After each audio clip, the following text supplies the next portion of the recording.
Rachel is 41. She earns $55,000 a year and has 26 years until the age 67 retirement marker. Her net worth is not zero. Her cash is $1,400. Her retirement account holds $9,000. Her vehicle is worth $8,000, with an $8,200 loan. Her credit card balance is $1,612. Her student loan balance is $11,000. Add the assets and subtract the debts. Rachel's starting net position is negative $2,412. That correction matters. If the score is wrong, the solution can look successful while the balance sheet stays weak. Rachel is not careless. She is not vain. And her profession, friends, clothes, and appearance are not the enemy. The enemy is a feedback system. Visible purchases create immediate evidence. Other people can see them. Private progress is slower. A reserve, lower principal, and a retirement contribution may receive no reaction at all. I call the cost of that imbalance the performance tax. It is not a government levy.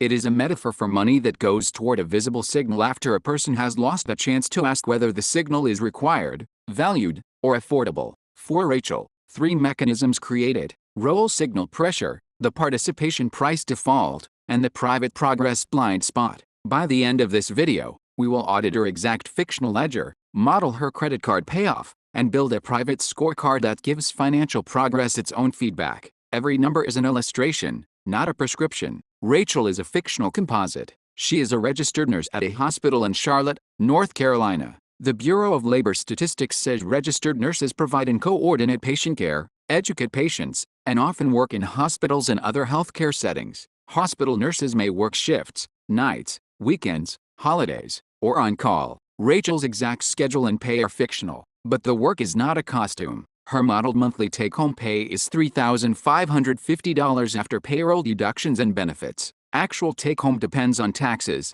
filing status, benefits, location, and plan elections. Her monthly commitments, including a scheduled $60 card payment, total $3,450. That leaves $100 of reliable margin. The question is not, what can Rachel cut until life becomes joyless? The question is, which expenses are performing a job Rachel did not knowingly assign? Mechanism 1 is roll signal pressure. A roll signal is a purchase that appears to prove competence, promotion, stability, or progress. Sometimes the cost is genuinely required. A license, required clothing, safety equipment, or reliable transportation may be necessary for work. Sometimes an employer reimburses part of that cost. Sometimes it is a personal choice that still delivers enough value to keep. Performance tax begins only when those categories are blurred. Rachel uses a requirement test. Every roll-linked expense receives one of 3 labels: required and reimbursed, required and unreimbursed, or personally chosen.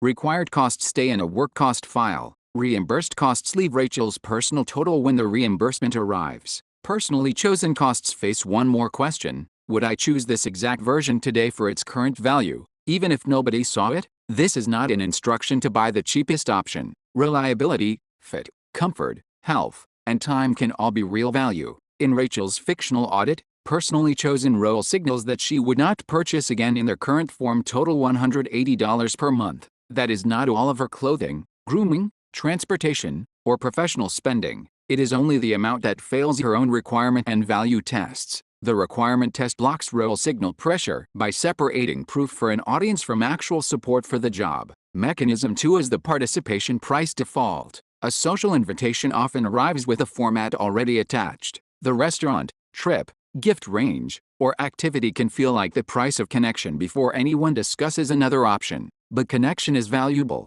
Belonging is not a financial defect, and declining every invitation can create a different kind of loss. The mechanism is not friendship. It is the assumption that one spending format is the only available way to participate. Rachel creates a connection menu with 3 honest options: accept the original plan, suggest a lower cost format, or decline. Accept is correct when the event matters and the cost fits. Suggest can mean breakfast instead of dinner, a walk instead of a paid activity, one shared gift, or a smaller trip. Decline does not require a financial confession. Rachel reviews 90 days of invitations and participation costs. She finds $160 per month attached to events or formats she did not value enough to choose again. That amount does not include every dinner, gift, celebration, or trip. It includes only Rachel's own no longer worth it decisions. Add $180 from the requirement test and $160 from the connection menu. The audited recovery is $340 per month. Rachel already had $100 of reliable margin.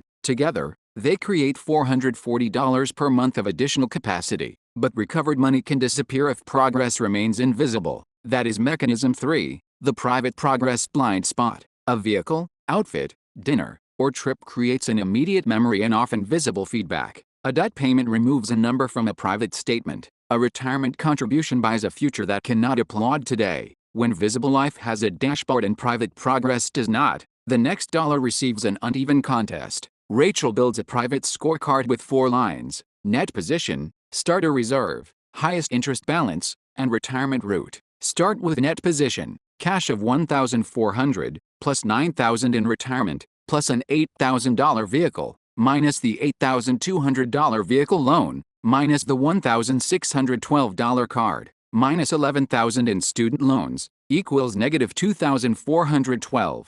Vehicle value can change. Loan balances change. The score is a dated snapshot, not a permanent identity. Next is the starter reserve. The Consumer Financial Protection Bureau describes an emergency fund as cash set aside for unplanned expenses. Rachel chooses $1,000 as her personal starter reserve. That is not universal. Health needs, dependents, housing, income stability, and other risks can justify a different number. She has $1,400, so she keeps $1,000 and applies $400 to the card. The card falls from $1,612 to $1,212. Now measure the interest pressure. 1,612 multiplied by 26.99% divided by 12 equals about $36.26. That is a simple monthly scale on the starting balance. It is not a prediction of Rachel's statement. The CFPB explains that many issuers calculate interest daily using a daily periodic rate and account balances across the billing cycle. New charges,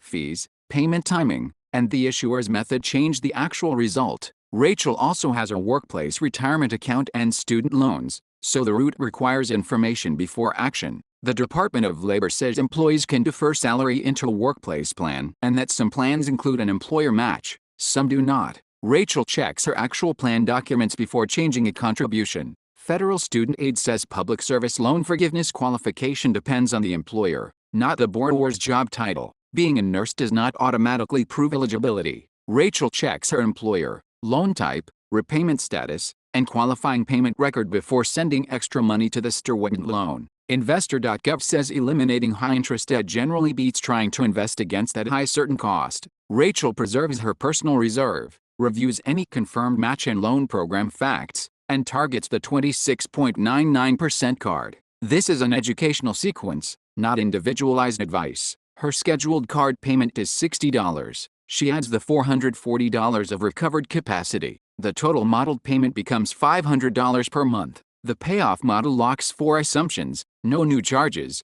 a constant 26.99% annual percentage rate, monthly compounding, and payments at month end. Real cards may accrue daily, so actual statements will differ. After the $400 cash payment, the first modeled month's interest is about $27.26. Under the model, Rachel pays $500 in month 1, $500 in month 2, and reaches 0 in month 3. The final modeled payment is about $261.64. Total modeled interest after the cash payment is about $49.64. A new charge, fee, rate change, missed payment, or emergency would move the date. At payoff, hold the retirement account, vehicle value, vehicle loan, and student loan balance constant for this simple comparison. Rachel has $1,000 in cash, $9,000 in retirement, an $8,000 vehicle, an $8,200 vehicle loan, and $11,000 in student loans. Her modeled net position is now negative $1,200, compared with negative $2,412. That is an improvement of $1,212. The improvement is credit card principal removed by monthly payments. It is not investment return, and it does not assume the car appreciated or the student loan vanished. Now the private scorecard needs a next assignment. When the card reaches 0, Rachel does not wait to see where the released $500 goes. In this illustration, she routes $350 per month toward retirement and $150 per month toward rebuilding her reserve. She continues required debt payments. She does not assume whether extra student loan payment, retirement contribution, or reserve growth should win without confirming the student loan rate, program eligibility, workplace match, tax treatment, and household risks. For scale only, suppose Rachel begins the new retirement route at age 42. She keeps the existing $9,000 invested, contributes $350 monthly for 25 years, and experiences monthly compounding. At an estimated 5% annual return, the illustration reaches about $239,760 by age 67. At an estimated 7%, it reaches about $335,054. The Investor.gov compound interest calculator lets you enter an initial investment, monthly contribution, time, estimated rate, and compounding frequency. Estimated is the critical word. The examples assume uninterrupted contributions and stable modeled returns. Markets fluctuate. Fees and taxes reduce outcomes. These are not forecasts, guarantees, or proof that either amount is enough for retirement. The Social Security Administration says full retirement age is 67 for people born in 1960 or later. We use 67 as a planning marker, not a required work stop date or a recommendation about when Rachel should claim benefits. Rachel did not solve this by looking less professional or caring less about people. She exposed 3 feedback failures. The requirement test blocked roll signal pressure by separating required,